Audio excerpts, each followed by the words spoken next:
En esta cápsula veremos los diferentes mecanismos de reparación que se utilizan en el ADN.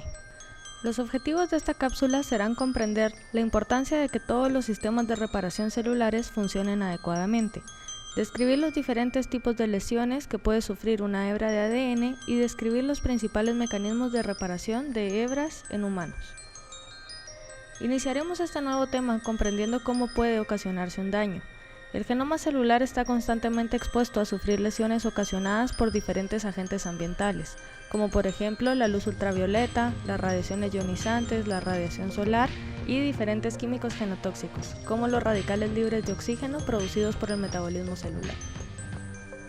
Estos agentes causan diferentes daños en el ADN, principalmente rupturas de una sola hebra, presencia de sitios abásicos y modificaciones químicas de las bases nitrogenadas del ADN, por ejemplo metilaciones, alquilaciones, entre otras más, cambiando así la base original.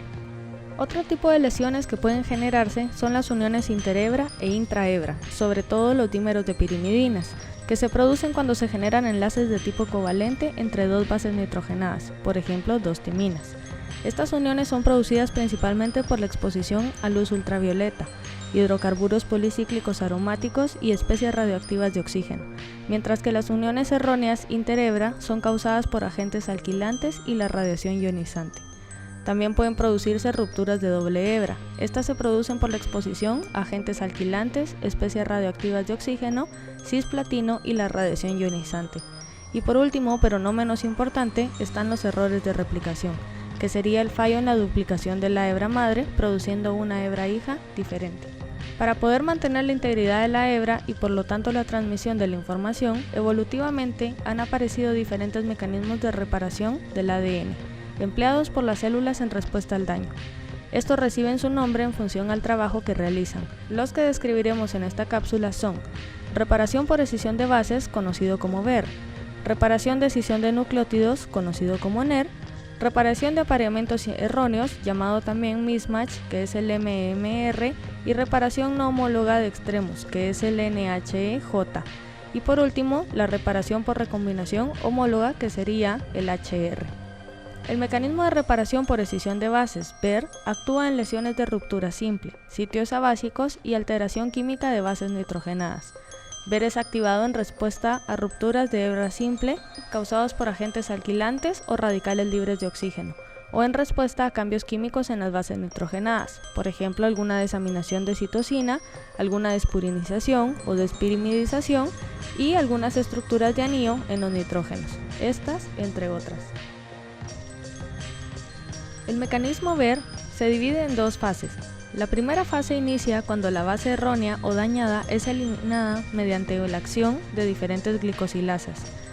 Estas glicosilasas se encargan de cortar el enlace N-glicosídico, que es el enlace que existe entre la base nitrogenada y el carbono 1' de la ribosa del nucleótido.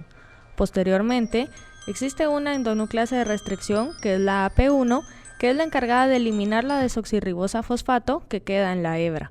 El resultado de esta acción es un sitio abásico, en el que ambos extremos son rotos por acción de la poli-ADP ribosa polimerasa, que es la PARP, y la polinucleótido quinasa PNK, la cual fosforila el extremo 5' y elimina el fosfato del extremo 3'.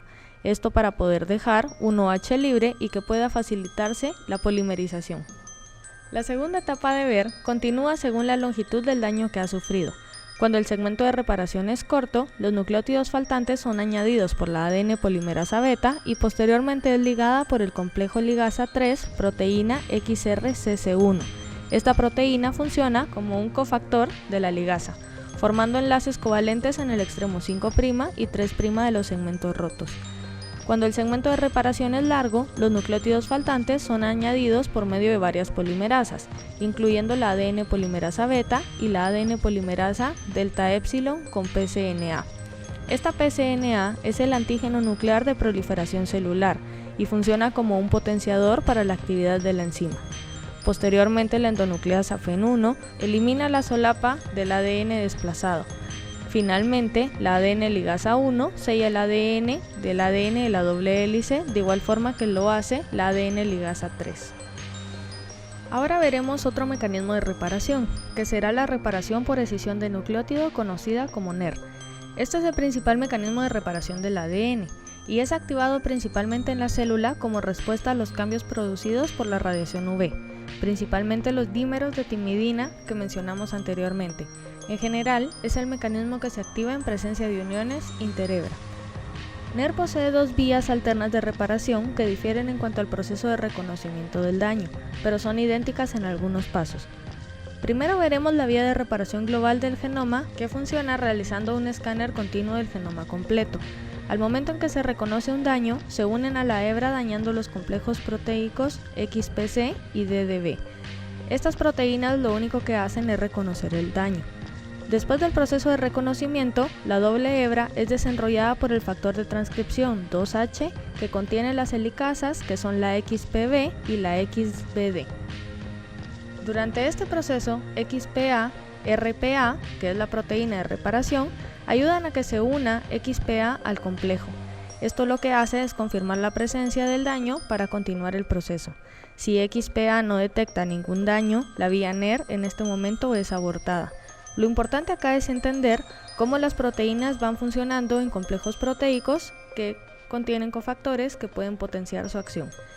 Si XPA logra unirse al daño, posteriormente XPG se unirá al extremo 3' y el complejo ERCC1, XPF al extremo 5', y se cortará un oligonucleótido de 24 a 32 pares de bases en el que se incluye la lesión.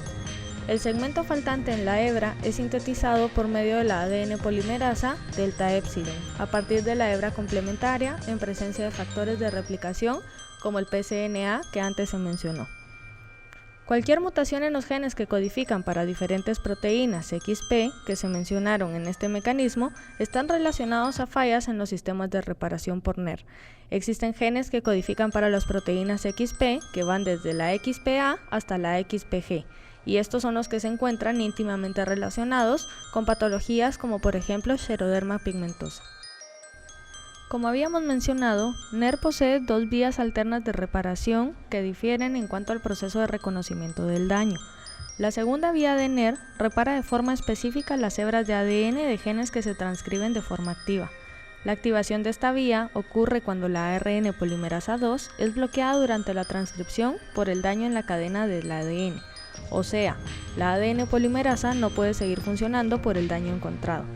Para poder exponer el daño a la maquinaria NER, las proteínas CSA y CSB liberan a la ARN polimerasa, que se encuentra arrestada en la cadena en la transcripción. Una vez que se ha liberado la ARN polimerasa, la reparación de NER sigue su marcha, al igual que ocurre en la reparación global del genoma, o sea, iniciando desde la confirmación del daño por la XPA. Ahora hablaremos del mecanismo de reparación por mismatch o de apareamientos incorrectos, que es el MMR. Este actúa en presencia de apareamientos erróneos de bases, algunas inserciones o de lesiones producidas por errores durante la replicación. Tomando en cuenta que la ADN polimerasa delta epsilon posee una tasa de error de 1 en 100.000 a 1 en 10 millones de nucleótidos, este mecanismo de reparación ocurre inmediatamente después de la replicación, y su principal objetivo es reparar errores en apareamientos de bases y pequeñas inserciones o de lesiones que pudieron haber ocurrido durante la replicación. El sistema MMR también repara los daños ocurridos por la modificación química de algunos desoxinucleótidos. La reparación comienza cuando el complejo MSH2-MSH6 reconoce el sitio de dañado y se une. Posteriormente, la helicasa VRD y las proteínas SSB se encargan de desenrollar la hebra y estabilizarla respectivamente, y por lo tanto permiten la unión al complejo de las proteínas MLH1 y PMS2 para poder terminar de estabilizar la hebra.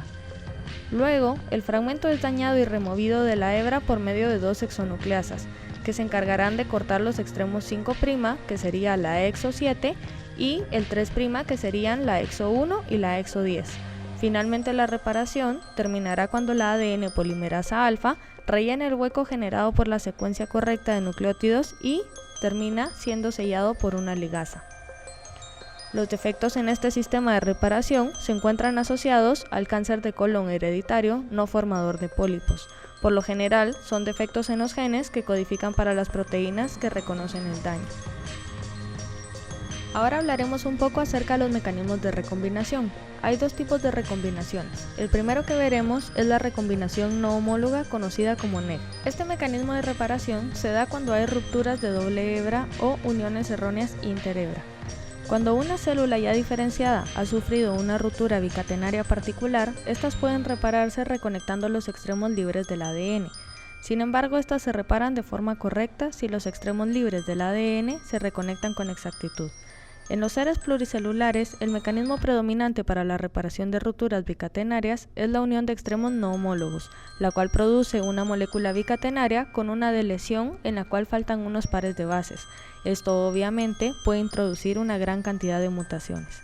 La recombinación no homóloga se inicia cuando la proteína Q7080, que es un dímero, y la sinasa dependiente de ADN se unen a los extremos de la ruptura bicatenaria y forman una sinapsis en la que se superponen los extremos. Posteriormente, Q7080 desenrolla los extremos de la hebra rota, haciendo que secuencias homólogas cortas logren coincidir para poderse unir. Finalmente, los extremos 5' de cada cadena, que son extremos que ahora quedan simples, o sea, no dentro de la doble hebra, son eliminados por mecanismos que aún no son conocidos totalmente. La unión de las dos hebras ahora bicatenarias se da por acción del complejo ligasa 4XRCC4.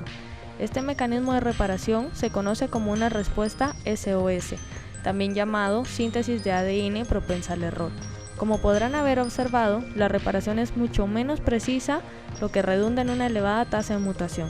El resultado entonces es una molécula bicatenaria con una mutación. A diferencia de la recombinación homóloga, existe otro mecanismo de reparación que es la recombinación homóloga. Este mecanismo, que es el HR, requiere de la presencia de una cromátide hermana para llevarse a cabo, por lo que este únicamente puede ser llevado a cabo por aquellas células que se encuentran en la fase S o G2 del ciclo celular.